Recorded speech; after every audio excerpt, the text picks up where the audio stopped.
Is Rico Aladdin, and I am the founder of Professional Lunch. Today we have a very special guest with us. His name is Rick. I'm gonna give Rick a chance to introduce himself and what he does. Rick, thank you so much for being on the show. Absolutely. I'm super excited to be here, so thank you for having me.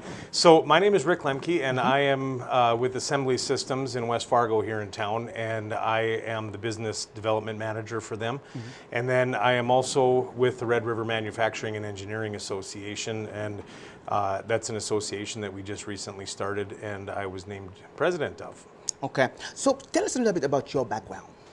So, well, it kind of runs the gamut. I've done a lot of things over the years in sales, management, business development like I'm doing now. So I've really made a career out of going into companies and trying to fill a need where they need someone who can help kind of bolster their numbers. And so that's what I've been trying to do for about the last year now with Interstate Assembly Systems, is just to bring in new business and try to see what other kind of business we can create with customers that we already have. Okay, so what does Assembly System do in Fargo? Well, the easy answer that I always give to that is that if you're a company that is short on manpower or space, or in some cases both, that's where we can come in and help you. And so some of our customers, we help them for the short term because they just have a temporary need. And some customers we've been working with now for decades, and we can do anywhere from 30 to 50% of their builds doing sub-assemblies. And a lot of the companies that we work with are vehicles like fire trucks, buses, different kinds of service trucks. And so that's really I guess you can call it the meat and potatoes of our work, is doing upfitting and sub-assemblies on vehicles.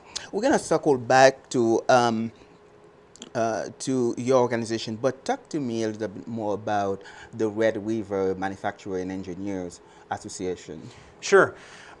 It was an idea that I brought to another association for them to bring a chapter here to Fargo.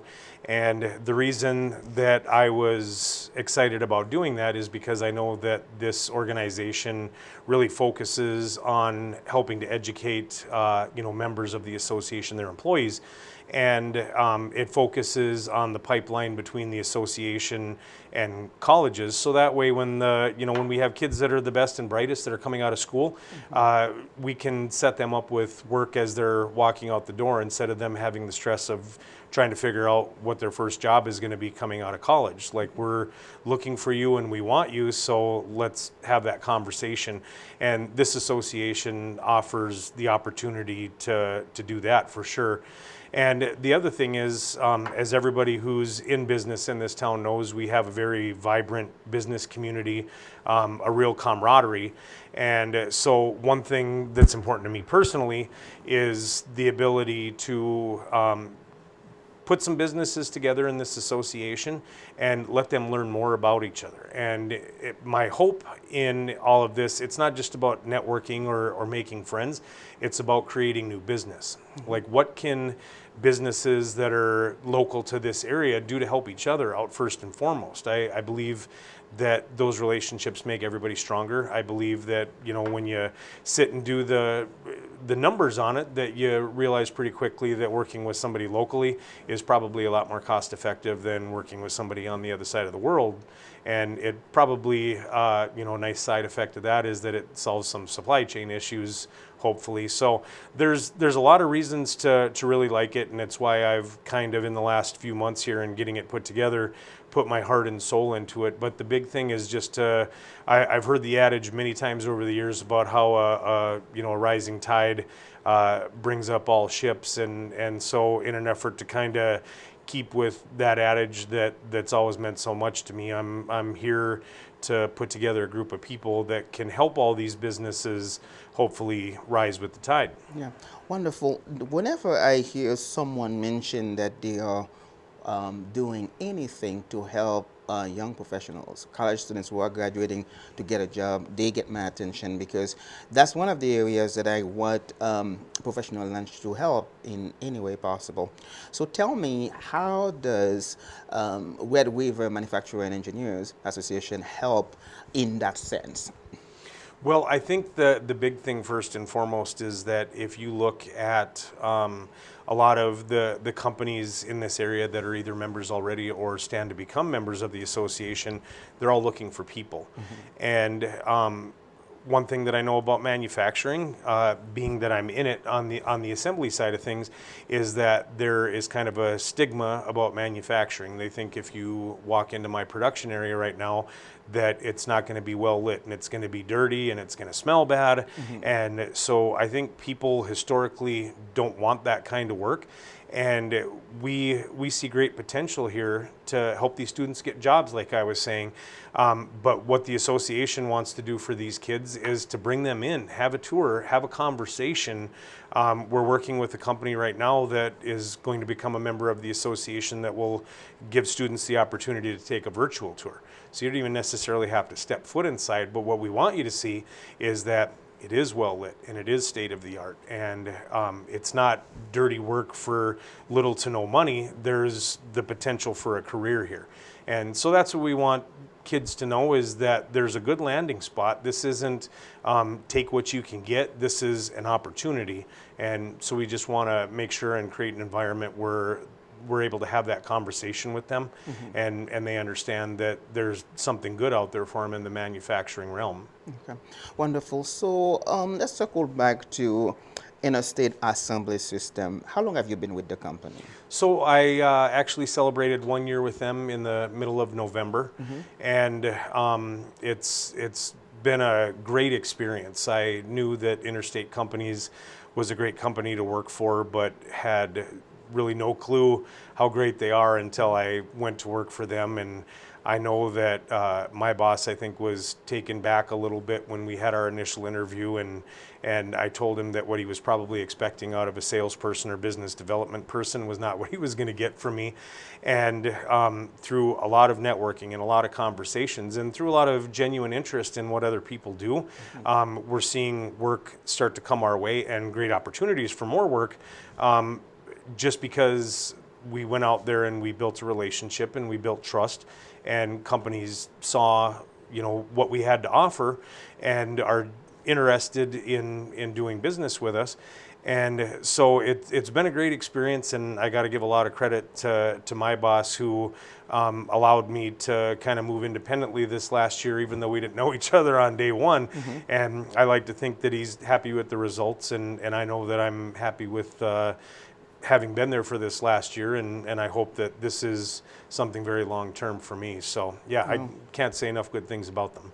That's very good, very good.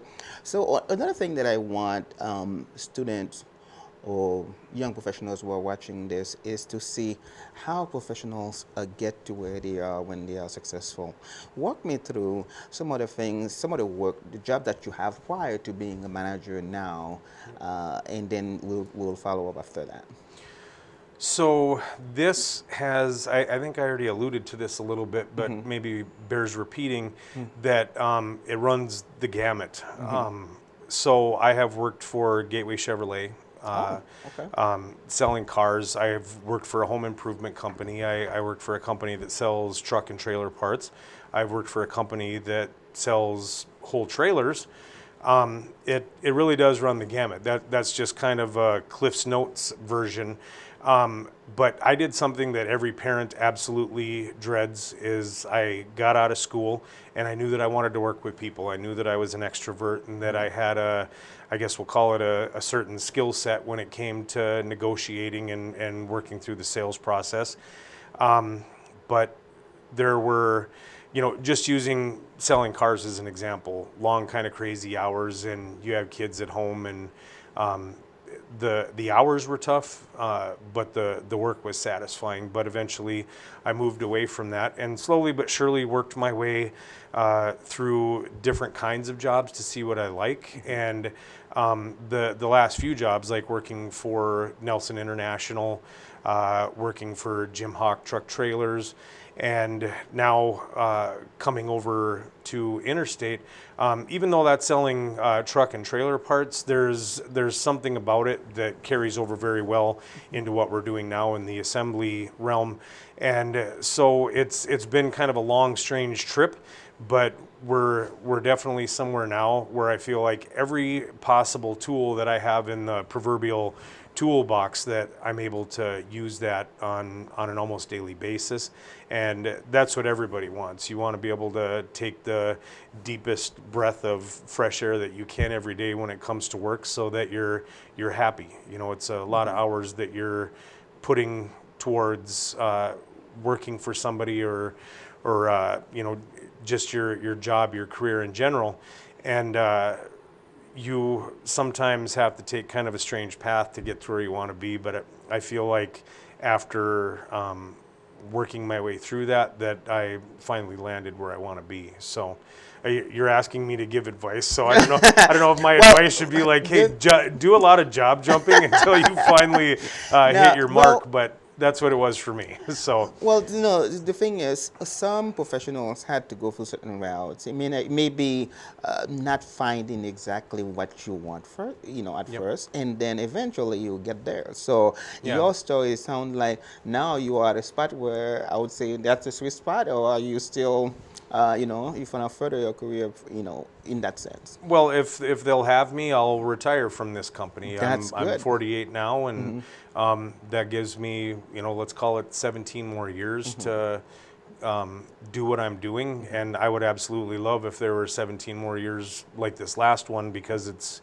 been full of all kinds of, you know, meeting great people and you know, accolades for the kind of stuff that I'm doing, and the people that I'm doing it with, and the manufacturing association that we started up. I mean, this has been a great first year, and if there were 17 more just like it, you know, looking forward, that'd make me pretty happy. So, Wonderful. but the other thing that I'll say as far as students go, because I know that's why we're sitting here right now, I think about my kids, and I think about like what kind of message would I want to convey to my own children if they were watching this right now. And that is, don't let anybody tell you what your path is supposed to be. If you're smart enough to go to NDSU and graduate with a degree, then I promise you're smart enough to follow your instincts, and they'll probably serve you well. Wonderful, wonderful. Yes. Oh, so in your company right now, are there opportunities for? Are there a lot of opportunities for students who are graduating? Yeah, well, we're actually, we lost one NDSU student that was doing an apprenticeship with us. He moved, and we did everything we could. We even tried to call the police and say, tell him he can't leave. None of it worked. He went on, and I don't want to call it bigger and better, because I feel like we were pretty great in our own right. But yeah, he moved on. There was another opportunity, and all jokes aside, he was absolutely fantastic. And so I think there's the potential right now for us to maybe take on one or two more people. There's a lot of work there right now, and so you know, even if we can get some kids in there to learn a little bit more about what we're doing, and you know, if that sets them up to come work for us this coming summer, that would be fantastic. And if a little bit of summer work while they're off from school leads to the offer of full-time employment, that's what we want. I mean, if we have to kind of work somebody into the position, let them learn a little bit at a time, kind of take them when we can get them, we're in a position to be able to do that. You know, it's not like either a full-time or a part-time person or nothing. So I think that's one thing about us, is that we could probably offer some great flexibility for students. Wow, wonderful. When we come back here, we're going to talk about some of the things that Rick loves about his job. We'll be right back.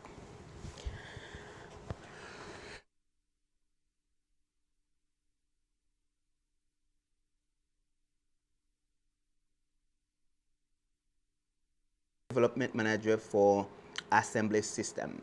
Yes? Yep. All right. So, Rick, thank you again for being on the show. Now, tell me about some of the things that you love about what you do. Things I love about what I do. The very first thing that springs to mind, and anybody that knows me won't be surprised with this answer, it's the networking. Okay.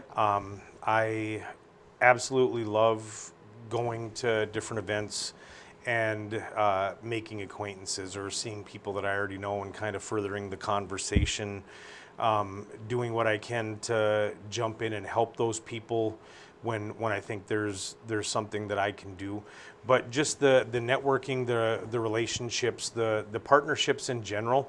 I mean, that's what I'm here to do is to create business, and it may as well have the word networking in there somewhere, because I just wholeheartedly believe that I could cold call people all day and say, hey, do you got any extra assembly work we can do for you? But having it happen organically through building relationships is far more effective, in my opinion. And I just love having that opportunity to be with the people and share with them what I do and learn from them what they do. That's first and foremost. Secondly, closing the deal with a company who didn't in the beginning understand the value of working with us.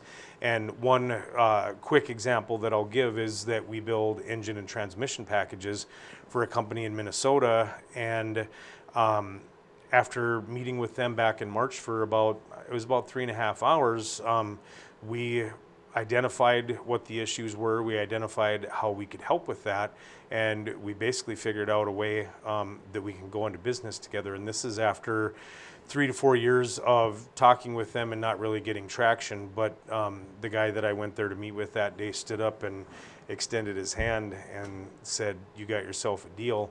And that was my first big win with Interstate, was to get that business. And if we were standing back in our production area, you would see that there's a good percentage that's filled with engines and transmissions that belong to that company that we're building now. And so just getting everything put together, I mean, it's a lot more than them just saying yes and shipping us engines. There are a lot of things when it comes to purchasing and planning and our quality team that go into making big jobs like this happen, and just kind of seeing everybody come together and do their part. And it's pretty smooth sailing right now after getting through a few bumps in the road, because this company wasn't completely used to outsourcing work. And so just seeing all of that come together is a big thing for me. It's one of those things where I kind of, in my own imagination, pin a medal on my chest, like, you did it. And stuff like that's exciting. I mean, I kind of live for those moments and try every day to create new ones just like it. So Would you consider that a big accomplishment in your career? The one that I'm talking about in Yeah. particular, yes, because it will mean a lot of work now and in the future.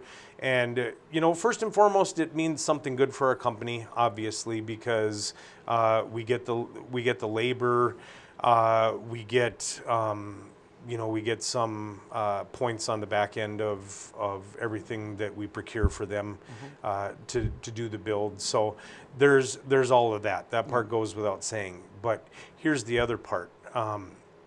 We're still coming back from, just about everybody slowed down during coronavirus, and we're still building our numbers back up, and knowing that I was a part of something that helps to ensure that we have people that are going to positively get 40 hours this week.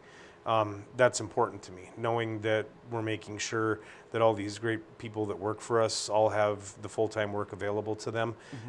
There's some exciting elements of deals like these, but there's nothing more exciting than knowing that Christmas is coming and everybody that works for us is in a position to have a good Christmas, hopefully. So Yeah, wonderful. You mentioned networking as one of the things that you love. And can you tell me how important is networking, and how students who are watching the show or young professionals can go about networking?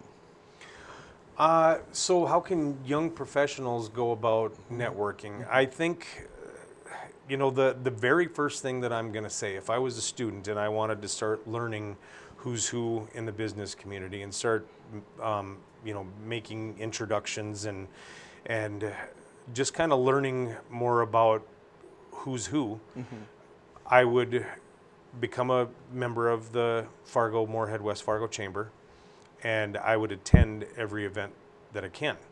And I'll give an example. So this time last year, I was new to Assembly Systems.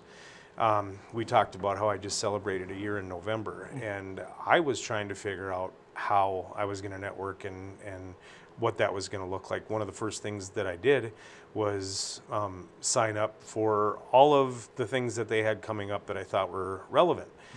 And one that I signed up for was State of the Cities, where the mayors from Fargo, Moorhead, West Fargo, Dilworth, and Horace get together and talk about the state of their cities.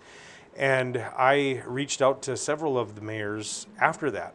And this is kind of networking at the top end, but this just goes to prove how things work in this community. I reached out by email to Mayor Mahoney and to Mayor Dardis and talked to them a little bit about what they had to say at State of the Cities. Fast forward a few months, and I'm hosting a tour for one of the manufacturing associations in town, and I have Mayor Dardis, who has 40 years of manufacturing experience, willing to come and speak at that, and he did, and he was fantastic, and it felt like a pretty big deal that day to not only have a tour at Assembly Systems, but to have Bernie Dardis, who was with Indigo Signs for so many years here in town, be a part of that first tour that we had. So that was because I reached out and I tried to create a conversation that eventually turned into a friendship, and I'm eternally grateful for that. I also reached out to Mayor Mahoney, and I'm proud to say that I was with him at his party on election night, and Cass County was a little bit slow in getting in their results that night, so there were a bunch of us hitting refresh on our phone waiting for the numbers to pop, and when they finally did, I had the honor of being the guy to walk over to Mayor Mahoney and congratulate him on winning another term. And moments like those, I mean, just absolutely can't say enough about how exciting both of those things are for me.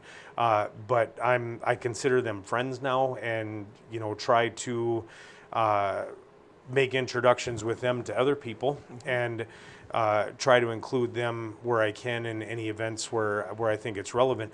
But and that might seem like kind of higher end networking, but you go to these chamber events and you have to be an extrovert, but you can walk up to anybody you want and start a conversation. All you have to do is say, "Hey, I'm Rick with Assembly Systems."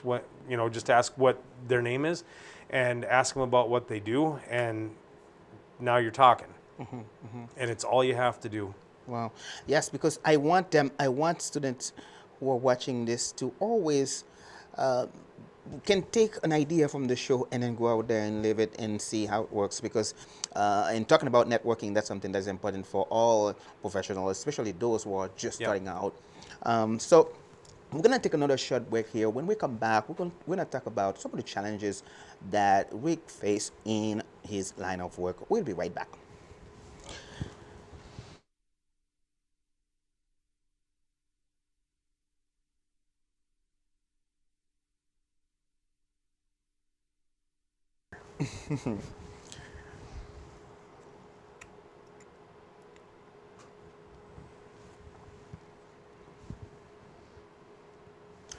We are back. We are at the Bison Information Network studio at NDSU, and my guest today is Rick. Rick, again, it's a pleasure to have you on the show. We are talking about so many great things that the student can use to improve their professional life. Now, I want to ask you about the challenges that you face in your career. It may be with your previous positions, it may be with the current position, but what are some of the challenges that you face in your career right now? Well, not so much now, but historically, I would say that I think sometimes you end up with a manager who, for whatever reason, is a little bit afraid to let you completely open up and show them what you can do. I think some managers that I've had in the past, they kind of have this box or these parameters that they set for what they think your job description should entail. And I think I'm not just talking with me, I'm talking employees in general. I think there's a lot of managers who could use a broader mindset and allow people to kind of show them what they can do, because think of all of what you might be missing if you're not allowing your employees to unlock their full potential. And of course, the other thing there is think how much more productive and how much happier an employee is going to be if he gets to unlock that potential, and you're behind him, cheering him on every step of the way as they try to go above and beyond what a simple job description might read. Yeah, so you mentioned a very good, this is a great challenge, especially for people who never had a job before and now they have a job. They don't know how to be around such manager. And how would you suggest that they go about fixing that, or having a conversation about that with their manager? Yep. Well, I guess the first thing that comes to mind when you ask that question is, if I'm in that position right now, one of the things that I'm going to do is, if I feel like there's something that I can do to further contribute to the team or to the business, I'm going to make that contribution. I'm going to let the manager see it. And I'm not saying necessarily enact whatever you're doing. What I'm saying is show the manager that you have the solution, or that you have the skill set to do what he's trying to get done, and then have the conversation with them about what you've done, and see if that's something that they want to use or they want to enact. So I'm definitely not saying like go and start making decisions unilaterally or anything like that. I'm just saying, if you can present them with something showing them that what it is that they need done, yes, I can accomplish that for you. I don't think there's any harm in that. I mean, at very worst case scenario, you get someone who thinks you're trying too hard, and if that person thinks you're trying too hard by trying to help solve a problem, then they probably don't belong in management. But that's a story for another day. So, and on that front, I want to ask you, because you've been with a lot of companies, you've been in sales, you've been in management. What do you think that students that are graduating right now, who never had an internship, never hold a job before, what do you think they can do when they are done with their degree to get a job? So you're talking about students that have internships? No, students who never had an internship, and they have been in college their whole, for 4 years. They just got done, and now they are looking for a job. What are some of the things they can do to get a job when they finish? Because people always, employers always are asking for, how many years of experience do you have? Did you do this? Did you do that? But if they don't have any experience, what do you suggest they can do? So you just spoke to what I think most people who've been working for years and years like I have. It's the age-old adage of, how do you get a job without experience, and how do you get experience without a job? So that one right there is always tough. Like, how do you? Yeah.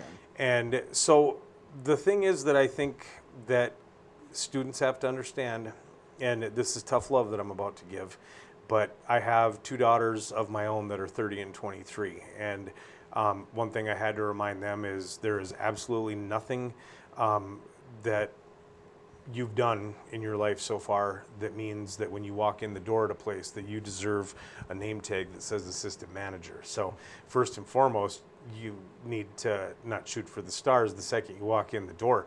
What you have to do is come in at the ground level, and you're going to have to do some work, and you're going to have to prove yourself. You're going to have to prove that you're efficient, and that you're effective, and that you're going to be there when they need you to be there, and that you're not going to go too far outside your lane on important issues, and that you're going to be a team player, and so on and so forth. And this is how it works for everybody. I just feel like some kids these days don't totally recognize it, that you have to come in on the ground floor, and you have to work your way up. Not everybody starts out making $90,000 a year. It's something that you have to look into the future and hope to attain.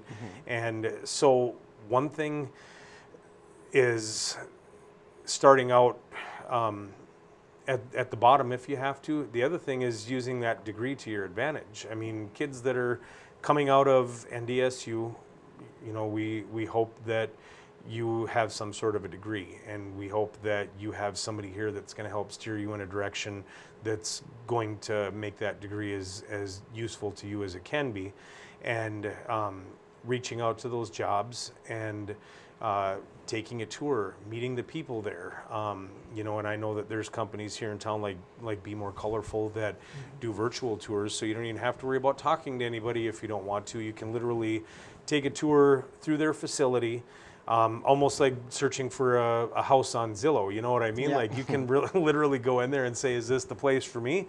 And I would like that to be part of everybody's process, not the end all be all.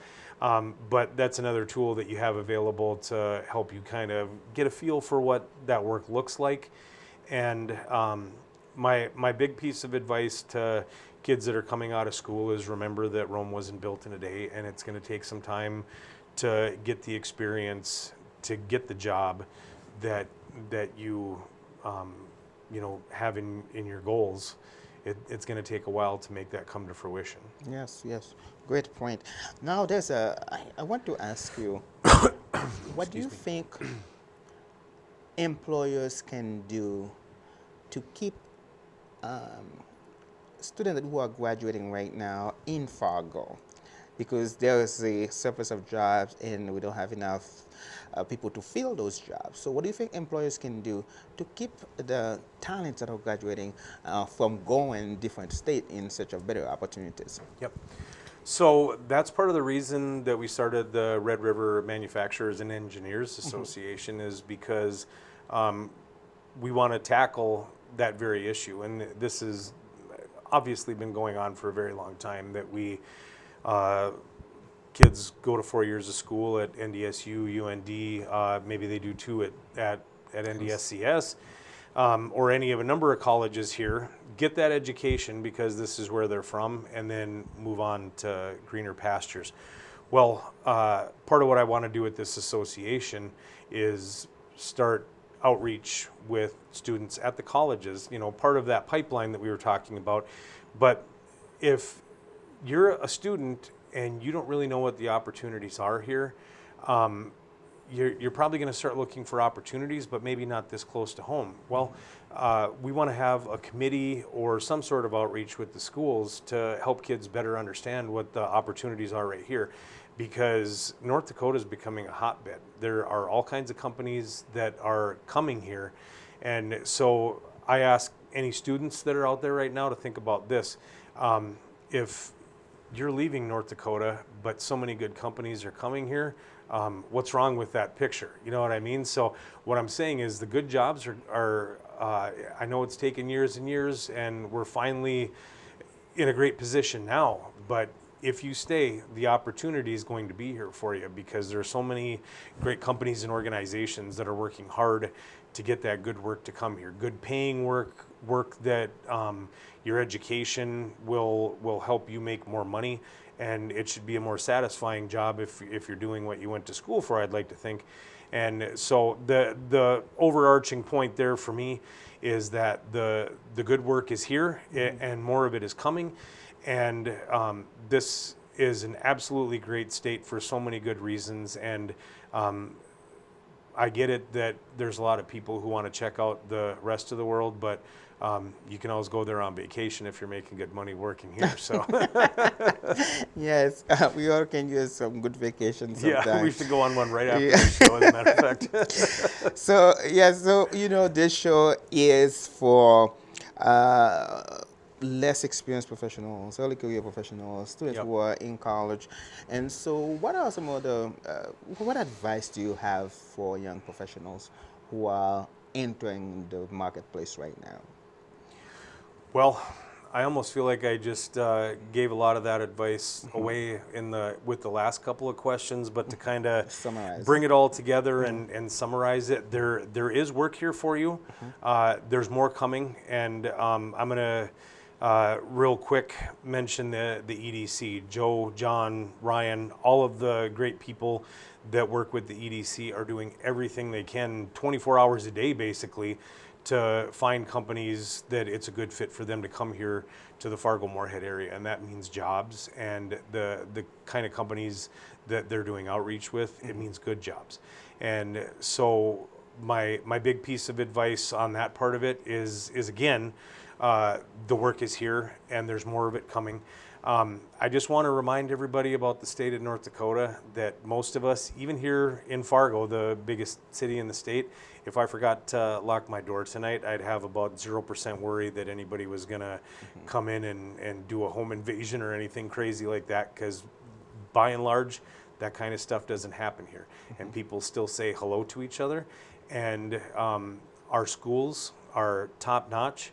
And I have 3 kids that are still in school, and I can't say enough about the West Fargo school system, the Fargo school system, and all of the school systems that are, in our orbit, so to speak, or in the Red River Valley, or in this area for that matter. But this is a great place to raise a family. And I know not everybody likes the winter, but after being here for all these winters, it's just second nature when the snow starts to fly. And we have plenty of good months where there's a lot to do around here and a lot of great people to do it with. And so I just want to say to students that are out there that are going to be graduating in 2023 that there's plenty of opportunity here. And part of the reason that I'm still here in North Dakota and still in Fargo is that after all these years, I've made a few moves, and something always brings me right back here where I feel like I belong. Wow, wonderful. And talking about the weather, my friend, outside right now, it's not pretty because this morning I don't know if I'm getting out of here. I don't know if I'm getting out of here. but yes, I've lived in the area for quite some time, but I have not gotten used to this weather yet. But I love the community. I am so grateful for this community. So talking about gratitude, there's a segment that I added in the show this season. I asked the guests to come on Professional Lunch, what does kindness mean to them? So when I say kindness, what comes to your mind? Kindness. The first thing that comes to mind, and I'm going to say this less on a personal level and more on a professional level, since that's why we're here today. Mm-hmm. But kindness. That first thing that comes to mind is the business community that we have here in Fargo, mm-hmm. and the way that businesses will go out of their way to help fellow businesses, and how everybody seems so convinced that the best thing is for everybody to succeed. And it's not like that in every business community. It is not like that. And when I think about kindness, I have all kinds of different examples that I can give, but I'm here to tell you the big one that comes to mind is Startup Brew, which is on hiatus right now, but normally goes every Wednesday from 8 until 9:30. Mm-hmm. And the amount of people that come there to hear the speakers, people who are entrepreneurs, startups, and here's what my product is, here's how I'm marketing it and selling it. And it's a very exciting hour and a half every Wednesday.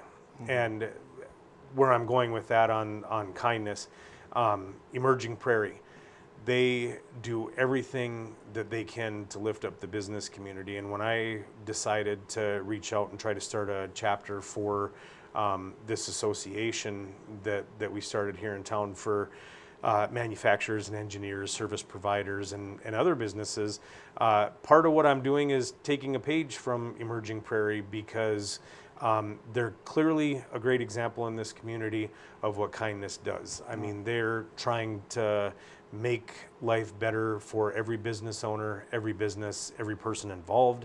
And there aren't things in my world that are more all-encompassing than what their plan seems to be to be a leader in this community that way. So that's the biggest example that comes up. And I hope it's okay to name drop on your show, because they're just absolutely fantastic people over there. And they know that I think the world of them.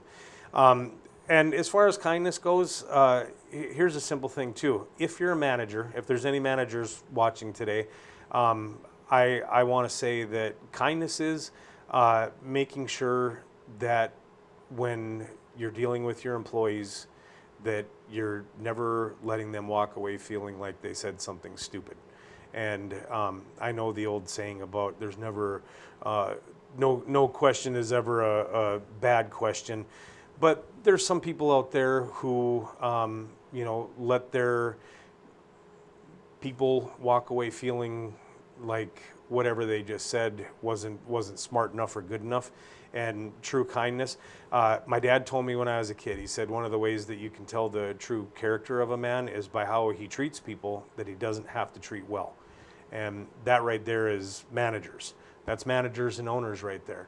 You make sure that from the janitor all the way up to your longest tenured, best paid person, that you treat them all like gold, because good help really is hard to find.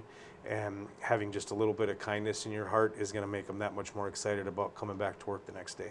Oh, wonderful, wonderful. I like that piece, character is when you treat people well that you don't have to treat well. Yeah. Yeah. Wow. Yeah, that's Wonderful. all about managers, if you ask me. I mean, that's true in life, but I always think about managers and just remember, just because they're, an underling or whatever you want to call them, at the end of the day, they're still a person that still has feelings, and how each and every interaction that you have with them is going to affect what happens after that is a very big deal, because the next time they may not want to show their face in your office if they feel like they're going to walk away feeling, less of a person. And so that's one of my biggest pieces of advice when it comes to kindness.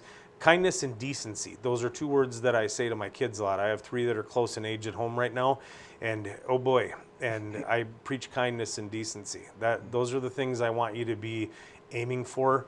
Not to hurt feelings or make each other mad, and I know that's really boiling it down to my 10, 9, and 7-year-old, but the big point there is that there's 2 ways you can go right now. You can shoot for kindness and decency and make someone feel loved, or you can do some of the stuff that you might otherwise do, and it hurts feelings and it sticks with people. Yeah. So Yeah. it's true for the kids, it's true for the students and their teachers, employees and employers, and in our everyday life. So something worth mentioning there for sure. Yeah, wonderful. Kindness and decency. This is really nice. Any last word, because we're getting to the end of the show? Any last word you wanna share with the professional lunch audience? I'm just about all talked out, but I do I do want to thank you for having me. It was nice getting to come on and just share some thoughts, and I knew this was going to be good, based in a large part on people that I've seen that you've had on here. So that was exciting for me, and I figured out from watching the show that getting to interact with you was going to be a good time, and that happened for sure today. So I appreciated it, and having the opportunity to talk about assembly systems and talk about the new manufacturing association. Any chance we get to talk a little bit more about who we are and what we do, it's always appreciated. So I just want to thank you again for the opportunity today. Wonderful, wonderful. Thank you for being on the show. Now, this is the part that I tell you. It's up to you to make today a great day. So have a great day. This is it.